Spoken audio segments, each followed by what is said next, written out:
존경하는 헌법재판소 재판관님들께, 국회 소추위원, 국회 법제사법위원회 위원장 정청래입니다. 대한민국은 법치국가이고 모든 법의 으뜸은 헌법입니다. 대한민국 헌법 130개 조항을 압축 요약해놓은 헌법 전문에서 불이한간 4.19 민주 이념을 계승한다고 되어 있습니다. 이는 사실상 5.16 군사 쿠데타를 불이한 것으로 규정해 헌법 정신에서 탄핵하고 있습니다. 대한민국의 주인은 국민입니다. 헌법은 제1조에서 대한민국은 민주공화국이고 대한민국의 주권은 국민에게 있고 모든 권력은 국민으로부터 나온다고 주권제민의 정신을 선언하고 있습니다. 국민의 것은 국민의 것입니다. 국민으로부터 위임받은 권력이 위헌, 위법적으로 국민 위에서 군림할 수는 없습니다. 헌법수호의 파수꾼 헌법재판관님, 2024년 12월 3일 아침은 평범했습니다. 대한민국 수도 서울의 기온은 영하 2도였습니다. 국민들은 늘 그렇듯이 출근을 서두르고 있었고 그날 아침 뉴스 헤드라인은 명태균 핸드폰 행방 논란이었습니다. 세계 방산 매출 100대 기업에 우리 기업 4곳이 포함됐고 대한민국 한강 작가의 노벨 문학상 수상 관련 좋은 소식도 있었습니다. 미국 바이든 정부의 우크라이나 군사 지원 뉴스는 있었지만 휴전선 전방은 조용했고 어떤 국민들도 군사적 위협을 느끼지 않은 평온한 하루였습니다. 그렇지만 재판관님들도 보셨듯이 그날의 밤은 평온하지 않았습니다. 비상계엄 선포 소식을 접한 수많은 국민들은 설마 가짜 뉴스일 거라고 생각했습니다. 그러나 너무나 비현실적이었던 계엄 선포는 엄연한 현실이었습니다. 피청구인 윤석열은 2024년 12월 3일 비상계엄 선포 긴급 담화문에서 국회는 범죄자 집단이 소굴이 되었고 자유민주주의 체제 전복을 기도하고 있고 국회가 자유민주주의 체제를 붕괴시키는 괴물이 된 것 같다. 대한민국이 당장 무너져도 이상하지 않을 정도로 풍전등화의 운명에 처해 있다. 우리 국민의 자유와 행복을 약탈하고 있는 파렴치한 종북 반국가 세력들을 일거에 척결하고 자유헌정 질서를 지키기 위해 비상계엄을 선포한다고 했습니다. 이 궤변을 누가 믿겠습니까? 대한민국 국민들 누가 봐도 당장 무너져도 이상하지 않을 정도의 대한민국은 결코 아니었습니다. 피청구인 윤석열의 12월 3일 비상계엄 선포 이후 대한민국은 혼란에 빠졌고 대한민국 전체가 몸살을 앓고 있습니다. 12월 3일 내란의 밤부터 민주주의의 나라 대한민국의 국격은 실추되었고 경제의 적, 불확실성이 해소되지 않으면서 국민들은 한 달 넘게 불안과 공포에 휩싸여 내란성 불면증에 시달리고 있습니다. 국민들의 저항과 국회의 신속한 대응으로 비상계엄이라는 독재 시도가 수포로 돌아간 후에도 피청구인은 망상에 근거한 자신의 경거망동을 반성하기는커녕 수사에 응하지도 않았고 법원이 발부한 체포영장의 집행도 막무가내로 거부했습니다.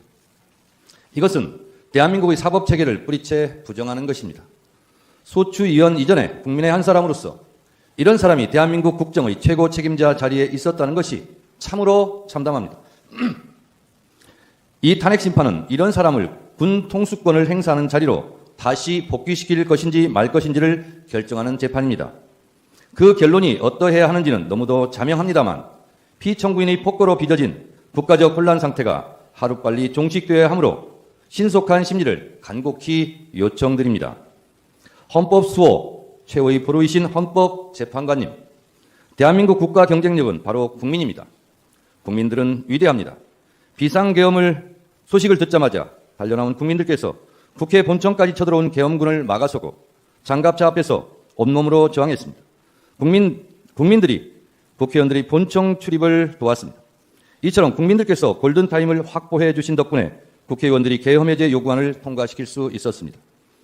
오늘날 대한민국이 전 세계의 부러움을 받을 정도로 정치, 경제, 그리고 문화적으로 우뚝 서게 된 것은 한국 현대사를 치열하게 살아내신 우리 선조들과 현재를 살아가는 우리들의 합작품입니다.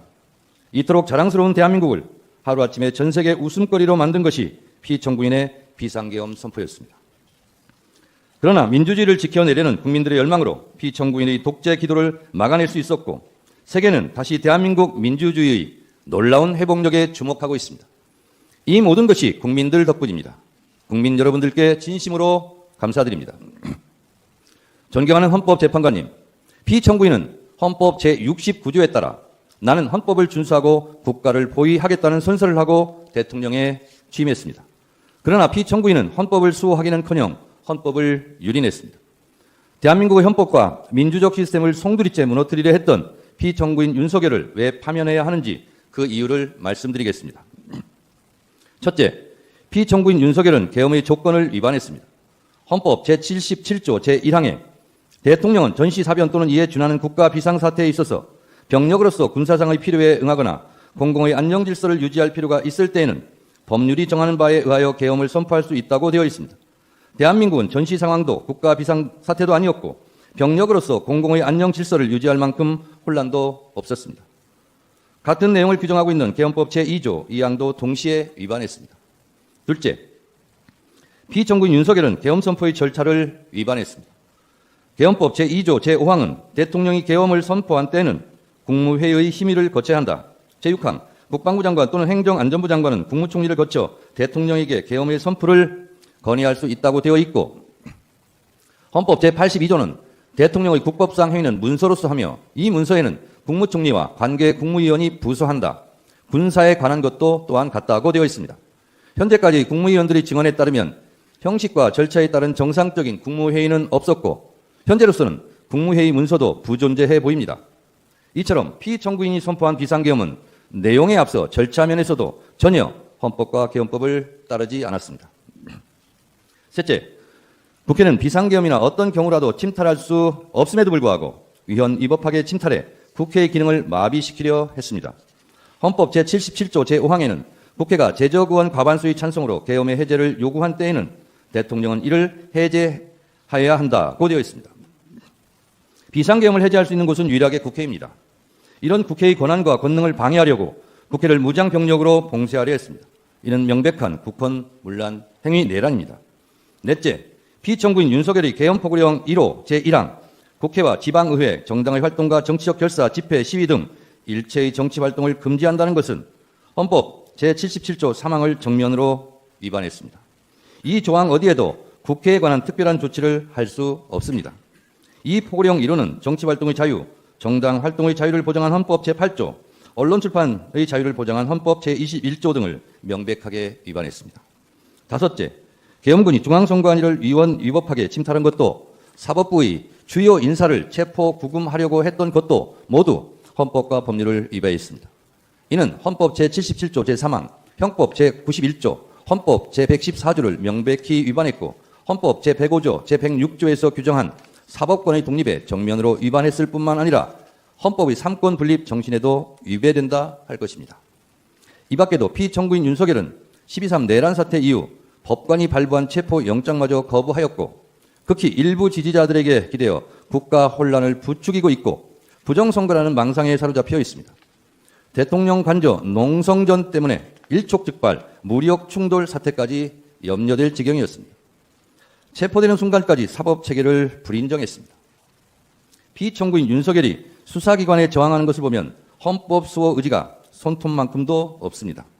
만에 하나 탄핵이 기각되어 피청구인이 다시 대통령직에 복직하면 또다시 제2의 비상계엄을 저지를지 모른다는 의심을 받기에 충분한 언행을 계속하고 있습니다.